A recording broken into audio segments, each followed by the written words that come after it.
Hey folks, welcome to another one of my videos. Thrilled to be back making videos. I don't know if anyone's noticed, but unfortunately I missed last week's uploading schedule due to being away and just a load of other things getting on top of me. But rest assured, I'm sure you were worried.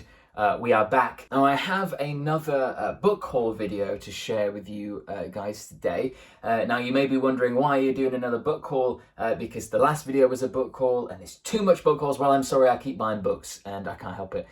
So I wanted to go through with you and share what I have purchased because I'm super excited. And to follow on with the theme of the last book haul, I couldn't help myself this time either. All the TBR got pushed to the side. The books came through the post and I had to just pick up one, and I finished it in about 3 or 4 hours. I will explain more in just a moment. So the first one, speaking of the one that I finished in a few hours, it is A Week at the Airport by Alain de Botton. You might know Alain from like the School of Life, that YouTube channel and organization. It's a big company. They do real life events. I've mentioned them a few times on this channel because I went to one of their sort of confidence seminars, and I went to a whole day seminar, and it was literally one of the best days ever. Met some really cool friends, and there was like food and drinks afterwards, and we all got chatting, and we were all talking about like emotions and all that gooey stuff, which was just it's my cup of tea. Now, A Week at the Airport, I wasn't actually familiar with this book before I saw it on worldofbooks.com. By the way, check those guys out. I'm not sponsored or anything, obviously. That would be great though. But it's just I'm just a regular customer that I think they do some really good deals. Charity shops are a great way to pick up cheap books, cheap secondhand books, and World of Books is like an online charity store, except they keep all the profits. Weird explanation. What I'm trying to say is it's another great place to find cheap secondhand books, because books can be kind of pricey when you buy it in bulk, like I tend to do. So, A Week at the Airport by Alain de Botton. I'm going to butcher that name, by the way. It is, do you know what? It's kind of a weird premise for a book, but I couldn't ever explain a book that's more up my street than this one. That's why I had to buy it immediately, even though being somewhat unfamiliar with what this book was. But basically, the company that runs Heathrow Airport, the massive airport here in the UK, invited Alain to be their in-house writer, the writer in residence, and sort of document a week in their newly built at the time Terminal 5. Terminal 5's been there for ages now, but at this time of writing this book, it was brand new.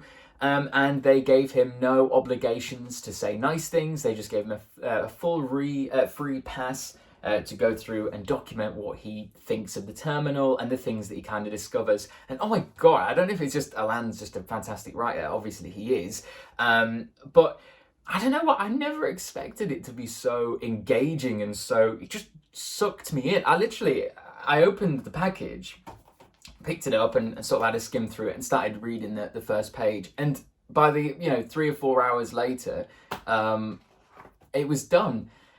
And I just didn't even realize that I was reading it. I just literally couldn't put it down. Not many books have done that to me. It was just so up my street, talking about the people that he meets and the tragedies of real life and the funny bits, and talking about hanging out in the differences between the first class area and and just everywhere else, and just chatting to the people who run the WH Smiths there, and just really getting to grips with humanity as a whole. It's some really cracking stories. I won't ruin it for you because I think it's a really in-depth read.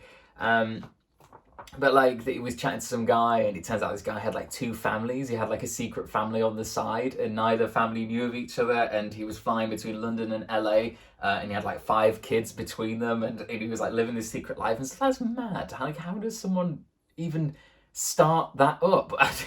and it was just it was crazy. And I'm a sucker for stories like that. I think they're just so interesting and weird. But yeah, so this book is packed full of that, and it really makes you think. It really, I kind of want to be a writer in residence at my local pub, because I think I could get similar stories out of those guys there. So yeah, that was the first one. Thoroughly enjoyed it. I've read it, and I probably will read it again eventually. I promised my dad to lend it to him because it's right up his street as well. It's very Alan Bennett-esque. So yeah, that was the first one. Next up on the list, we have The Rum Diary by Hunter S. Thompson. I've been meaning to read this for a while. I haven't seen the film, but I've heard a lot about it, and I'm super interested to give this a go. Hunter S. Thompson is a peculiar figure to me. I don't know much about him, but I know that very much like Andy Warhol in the last video, if you've seen, it's sort of one of those names that you hear all the time. And I thought, well, as a writer, I need to know, what Hunter S. Thompson's done. I think his real life is the sort of thing that made him famous, because he just seems like he's lived a nuts life. But this was obviously the most famous piece, I believe. So I will give this a go and let you know what I think. I'm going to be doing sort of solo videos, I think, for most of these when I get round to them. I think that's kind of a fun thing to do. But yeah, so The Rum Diary, Hunter S. Thompson was the second. Now, would it be a book haul if I added to my David Sedaris collection? No, it wouldn't. This is the Santaland Diaries by David Sedaris. I think I've pretty much got every David Sedaris book now, apart from The Best of Me, which is on my list to get.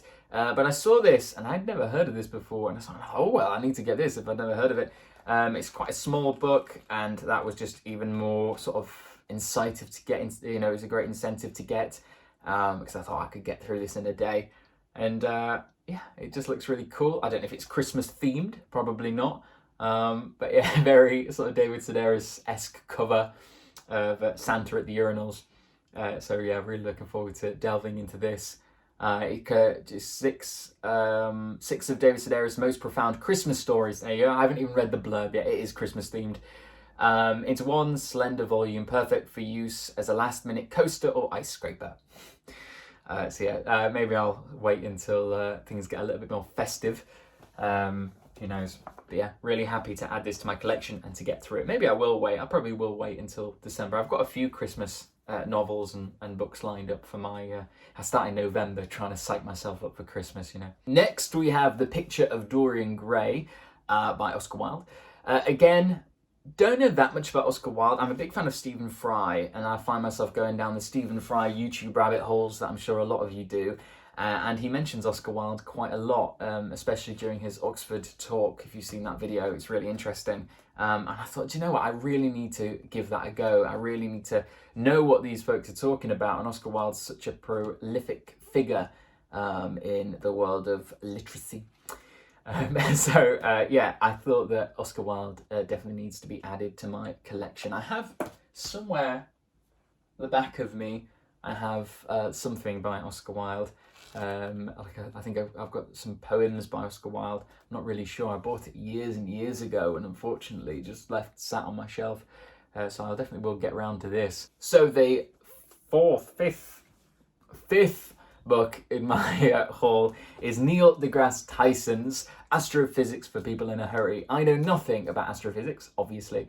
Yeah, I saw that. I keep seeing this advertised. I keep seeing it on Audible, actually. I thought I would get the Audible version, but I think it's on my wish list, but I just never got around to it. And to be honest, with the more scientific pieces, I really need to be sort of engaged, like 100%, as I'm sure you can appreciate, even for people in a hurry.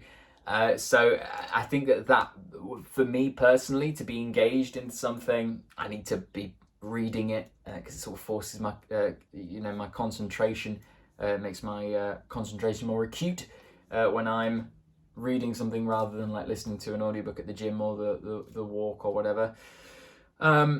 So yeah, so I picked this up. It was a great price. I think it was like $2.99 or something silly like that. Can't go wrong.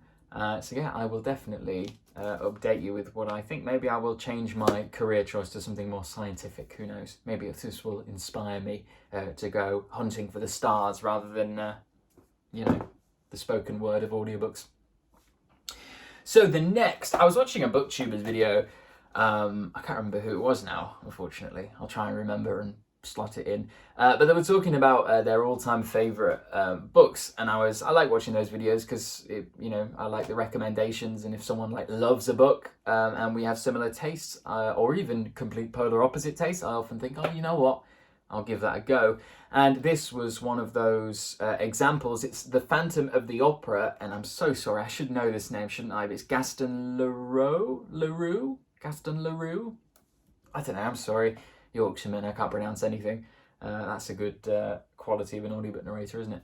But yes, The Phantom of the Opera. I haven't seen the musical either, although I really like the soundtrack. But I thought, wouldn't it be nice to read the book before I go see the musical? With like musicals opening up again here in the UK very soon. Me and Jess were talking about nipping down to London and going and seeing something at the West End. The Phantom of the Opera has always been on my list to go see. So I thought, wouldn't it be great to read the book before I go see it? Have a little bit of a backstory, have a little bit of a, an idea of what the show's about. Maybe that's a bad idea. Maybe I should go in blind, but who knows? I definitely want to read this, and it's not too long either. It's only 200 pages. I could definitely smash through this in a day or two. So yeah, the cover's really nice. I like the whole, self-hating, ugly artist or whatever. That's the only thing I know about it, is the guy who, is shamed by his own looks. So we will definitely give this a go, and I'll let you know my thoughts. 1, 2, 3, 4, 5, 6. My 7th book is again from Alain de Botton. It's Essays in Love, not to be confused with The Course of Love, which I think I've done a video on this channel. That was his novel hybrid with a bit of philosophy. Well, this is pure essays and explanation, and I'm guessing it's more the footnotes. It's a collection of footnotes basically from The Course of Love, although I believe this came first. But yeah, I mean, relationships and sort of strengthening relationships, because I'm in one, is obviously something that I'm really open to, delving into. I want to create the best environment for a relationship as possible, and I'm really up for reading it. And also, I find great joy in reading really relatable stuff as well. And I think that relationships and is definitely one of those things where it's quite hard not to be relatable, because obviously we're all individuals and we're all different, but most relationships have all the quirks. It's why, best man speeches or wedding speeches go down a treat, is because they really relate to the audience, and you can get a lot of humor out of that, or some really nice sentimental value from that as well. So thoroughly looking forward to reading this. More so as well because I just ate up the Heathrow book. So I think Alain might just be, his style just might really gel with me. So yeah, really excited to jump into this one. I might do a video about this. I might get Jess on the video with this. Maybe I'll force her to read it. But yeah, so looking forward to delving into this and learning something. And the last book of my haul, again, Alain de Botton. You might notice a theme that when I sort of get into an author, I just get all of their work in a haul. It was Chuck Klosterman on the last one, David Sedaris I get all the time. I just devour an author at the same time. It's just when I'm really in the mood for something, I have to just keep feeding that until I'm in the mood for something else. Now this one I'm super interested in getting into. It's called The Pleasures and Sorrows of Work. Now I've actually seen quite a few Alain lectures about fulfillment and getting something out of work, and I spend a great deal of my time working. I'm self-employed and sort of pushing up my audiobook business and working with PAV and doing all these things. So making sure that I'm getting as much satisfaction and fulfillment as possible from that is obviously of great importance to me, because I spend so much time doing it. And I think sometimes you can sort of trick yourself as well, get into a certain vibe where you think I'm not enjoying what I'm doing, and then you kind of realize it's just you.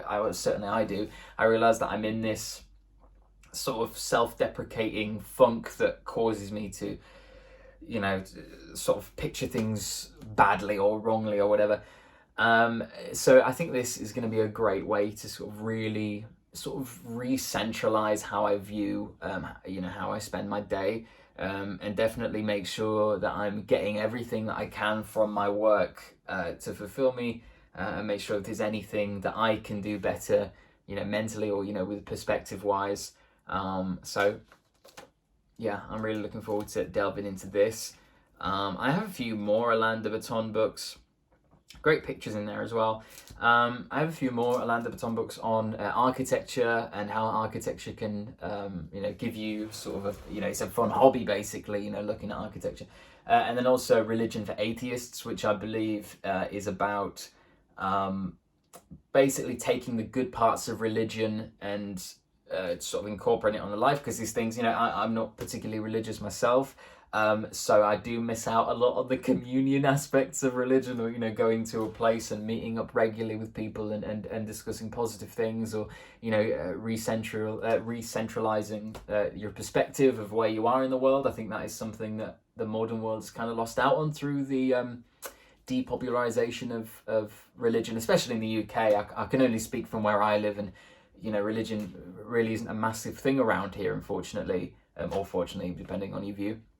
And I think that whatever if you are, or I'm trying to only talk from my point of view, but I definitely can see why there are things that you miss out on not being religious. As I said, that communal aspect, or sort of having that perspective of where you are in the world. And another one, not to get too sort of into it, another one is kind of not being totally in control of your destiny, which we aren't, or at least I don't believe so. I think everything that I've ever gotten has been mostly luck, really. I mean, I've had to put myself in a position, but really, it's out of my control. I can only do so much. If I talk about it in audiobook narration terms, you can get all the equipment, and you can practice, and you can get coaching, and you can send off those auditions, and you can really do your best. But at the end of the day, the only factor that's really going to get you that job is whether the person likes you or not,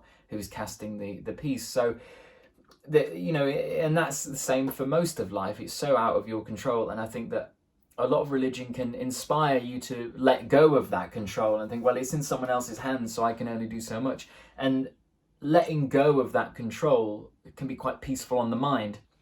I mean, now you put that against this kind of grind and hustle culture that we're all so familiar with from YouTube and, Jordan B. Peterson or whatever.